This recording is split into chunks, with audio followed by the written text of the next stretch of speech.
What's going on, YouTube? It's your boy M.A.G. Price back with another video today, and I wanted to give y'all a follow-up video on my previous video. As you know, I reached 200 days of semen retention, and I was talking a little bit about me being homeless on semen retention on my spiritual journey. What I want to talk about before I get in the video is that this is an old incident that happened almost a year ago, and that I don't even know, but so I'll give you a breakdown on the story of how I became homeless. FYI, I am the chosen one out of my family, and I realized that over time, since birth, I've been marked since birth. I realized, and that's a separate video I'm gonna touch on. That's what I want to say. That's a separate video I'm gonna touch on my spiritual awakening and me knowing that I was chosen since birth. But y'all here for the homeless video on why I became homeless. So boom right there. All right, so what happened was, long story short, I was staying in Zephyr Hills for 3 years. I'm from Tampa, born and raised in Tampa, but we moved to Zephyr Hills for 3 years. Fast forward, an incident happened almost a year ago, in August, like August 12th, August 13th, an incident happened. The incident happened to the point where we moved back to Tampa. But when we moved back to Tampa, we moved to my auntie's house, or whatever the case may be. Now, while we was all staying at my auntie's house, I realized that something wasn't right with me and my parent, which is my mother. My father passed away when I was 11 years old, so it was a stepdad, and that's a whole nother video. I don't even want to get into that, but I just want to keep it short and brief on why I'm homeless once again. So, incident happened between them two, stepdad, not my stepdad, but mom's boyfriend and my mom, which made us move back to Tampa at my auntie's house. So at that point, I realized that I wasn't finna stay with her because she's a narc. You know what I'm saying? She's a narcissist, and I didn't realize that until I did what I did. I cut her off. Even though we stayed in the same roof at my auntie's house, I still had to do what I had to do, and I was not rocking with her. And she tried to use her tactics to keep me under control and try to make it seem like I was wrong and, oh, there's something wrong with me when there's nothing wrong with me. You feel me? And I know this video gonna do good. So what happened is, fast forward, we stayed there for about, I want to say about 7 months. We stayed there in August and end of March. I left around March. September, October, November, December, January, February, March. So 7 months, yeah, 7 months. So when I got there, I realized that I wasn't finna stay with her, and how my auntie and uncle was, they was kind of two-faced, shaky a little bit. So I knew I wasn't gonna stay with them either. After a while, I knew that. So I realized I had to prepare myself to be in a situation like this. You feel me? And by me preparing myself every day, I will, at first, and I'm talking about gang stalking in separate videos because I have story times on that too. Narcissist, scapegoat. I have videos to do. I'm back on my grind. But I had to prepare myself. So every day I would go to the park. I'll go to the park and I will look around at my car and realize, okay, this could fit in here, that could fit in here. Because when the incident happened, I fit all my stuff in my car and I drove all the way to Tampa.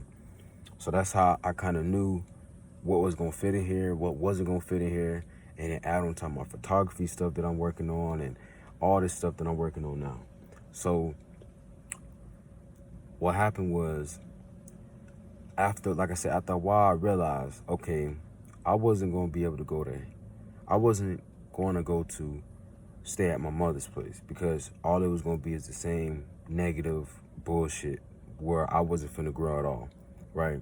Then I knew I wasn't going to stay at my auntie and uncle house because of how they was kind of moving. You know, I spoke to them about it, and at first they said, oh, well, you know, it's fine, and, you know, blase, blase. And this when that corona bullshit started happening, you know. So I couldn't go to the gym, couldn't take a shower, you feel me? But I'm gonna touch on that in a second. So what happened was, At the end, around March-ish, my mama, she left a week before me. And not to mention that the same week she was supposed to leave, I was supposed to leave. I kept that to myself on the day that I was supposed to leave. And it was just weird how she texted me and said, oh, I'm leaving on this day. The same day I was planning on leaving, which was the 19th, which was a Thursday. But she knew, I knew that she wasn't going to leave on that day because it didn't make no sense to leave on a Thursday when you got kids and you got work and they got school. Didn't make sense. So I feel like that was in a weird, not even coincidence, but in a weird way of something. I don't know how to explain it, but it's like she knew when I was gonna leave, which was weird. So I afterwards I left a week later, and I was gonna leave that week, but I couldn't leave because washing clothes and stuff like that. Like I couldn't wash my clothes because she was washing her, well, not even she, my auntie was washing their clothes the whole entire week, even the weekend. So I couldn't even leave or whatever. So I went and I left the week after. After I washed my clothes, I left a week after. And the reason why I left was because of a kind of an incident that happened that I'm gonna speak on because it's kind of important. So one day I was laying down. It was a Saturday. I said I was gonna leave Saturday, and I didn't leave Saturday because why did I not leave Saturday? I didn't leave Saturday because they said I could stay. They said I could stay a little bit longer, or whatever. They ain't had no issue with me. It was my mama they had an issue with because of the things she was doing, or whatever. Blase, blase. So I'm like thinking to myself, okay, well, that's fine. And not to mention, me and my auntie, we had a long conversation about a lot of things that was kind of, iffy, that I kind of should never said too much on. But it's all good, though. You feel me? Because I'm glad things happen for a reason. I mean, I'm glad that things happen for a reason, divine timing. So I left the next day. The next day I get a call, text from my mother saying, oh, you're coming home with me and you're going and you're, no matter what, you're not sleeping in your car and blase, you don't have nowhere to go and all that bullshit, right? Just trying to lure me in so they could drain my energy and waste my fucking time being there, to be exactly honest with y'all. So I went and I ignored the calls and she actually came. She came to the my auntie house and I was asleep. I was up, but I faked it like I was asleep. She came in there with that BS, trying to lure me to go in there, trying to be all soft and all that shit, thinking I'm finna be like, oh, okay, well, I'm gonna just go over there and stuff like that. No, I held my ground and I stayed in the bed or whatever. And that day, I knew everybody was acting funny. Everybody was acting so funny that day because I just could tell from body language. I could tell by how everybody was acting. I could tell by the little shit they were saying under their breaths. I could tell that that was gaslighting in the sense that it was kind of set up, if that makes sense, because me and my auntie had to talk about. She told me out her own words, I don't think you should go over there because it's not going to be good for you. If that's the case, then why is she at the house right now as we speak? Why is she at my auntie's house? You feel me? So that right there alone kind of blew my mind a lot, actually, not even a little bit, a lot, because it's like it don't make no sense. And I got other videos that I'm gonna touch on with gang stalking, with body snatching, with all kinds of shit with my parent and just other people in the world. But fast forward, I left, I packed my stuff up, I left, and I still show love because you still gotta be the bigger person no matter what. They can't say shit about you because you're the bigger person and you're staying the bigger person. That's real talk. Anybody that's going through anything, not always remain the bigger person, but know when to be the bigger person and know when to stay and stay kind of low key with it. Show love, but not too much love. Just show respect, basically. Show respect no matter what. And you do your own thing. You feel me? So that's what led me. I've been homeless since March 21st or March 21st or 31st. I don't remember. But one of those days I've been homeless ever since then. So it's been almost 4 months. And I've been doing pretty good. When I first became homeless, it was kind of a struggle. Like I said, the gym was closed, and so I couldn't take a shower. Don't judge me. I couldn't take a shower like that. I had to get rags and water bottles and put the water on the rag and wash my body down a little bit, wash my underarms and my area and my face. I had to use 3 different rags, because when you can't rinse off the rag, you can only rinse off the rag so many times before it starts to stink.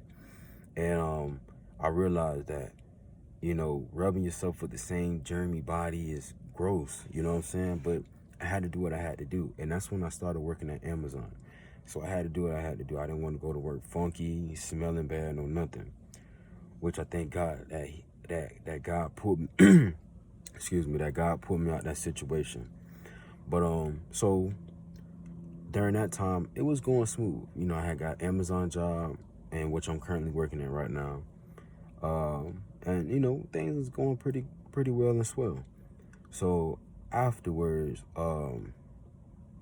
things like, that's when I started to explore my mind, expand my mind more.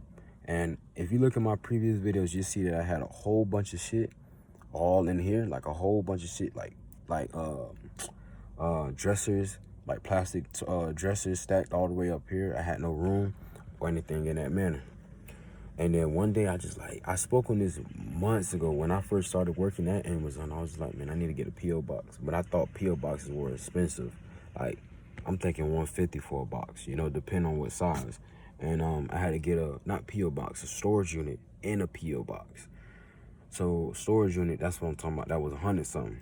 And then a P.O. box that I had to get. And I didn't know the pricing and stuff like that. But one day I just said, forget it.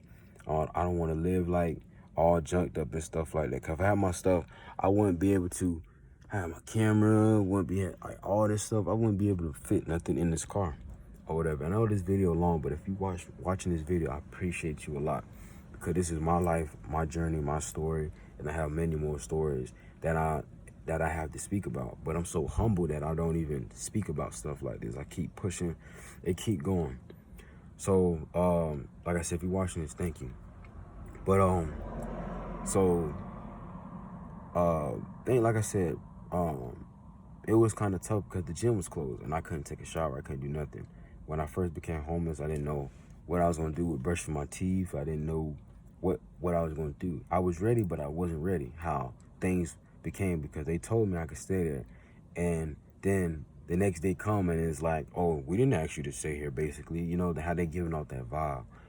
So I let it be, and I forgave, and I just let it be, you know what I'm saying? I have a whole separate video about being a scapegoat and cutting people off that ain't benefiting you in life, like I mentioned earlier in this video. So right now as we speak, I've been homeless for almost 4 months. I've been staying strong on my spiritual journey, semen retention, just making sure. And before I end this video off, I ain't gonna lie, I've lost a lot of weight, bro. Because I can't eat what I want to eat, as in I can't make my own foods. So it's some pros and cons, but at first it was a lot of cons than pros, because I couldn't shower. Hygiene is very important, so I couldn't really wash myself, bathe myself. I couldn't do not a dang thing. But that being said, the pros now is honestly I got more space. Everything is kind of getting better, but the pros is really, in my opinion, off the dome, thinking about it right now, is now I'm able to take a shower. I'm able to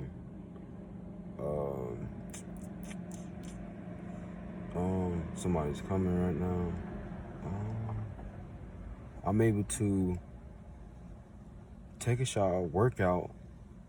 I'm able to I can't even think of nothing right now.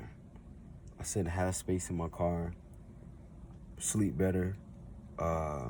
It's a lot of pros. I just can't think of them right now. But the cons right now is food. My goal is to gain weight, plant-based, and just keep grinding and working out and staying strong and stuff like that. But for the most part, I've been investing my money. Like I said in my semen retention video, my goal here is to get close to God as much as possible. and I feel that within myself, just by me being in nature every day, living out here every day, basically, and doing what I have to do. I'm grateful, and I thank the Most High and my angels for allowing me to be on this journey, seeing retention, spiritual journey, and seeing life in many ways. You feel me? But it's a long video, so I hope y'all understand and feel me on where I'm coming from. This is just one of my stories, but one thing I want to say to anybody that's watching this video that's homeless or not homeless or just feeling on where I'm coming from, don't feel bad for me. This is part of my journey. This is part of what God has put me through. Not because of karma, nothing like that. No, I paid my spiritual debt. This is just me bettering myself and pushing myself a little bit harder than other people in this world. But I'm going to wrap this video up. First thing first, before I wrap the video up, is that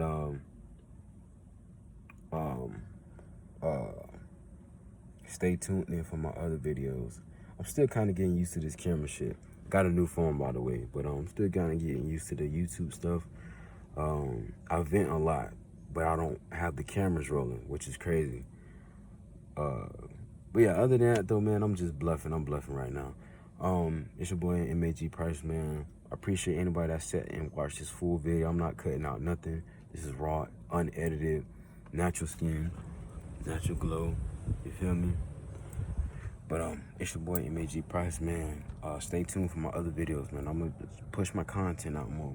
You feel me? But it's your boy once again for the last time. M.A.G Price, man. 777. Your boy out. Peace, man.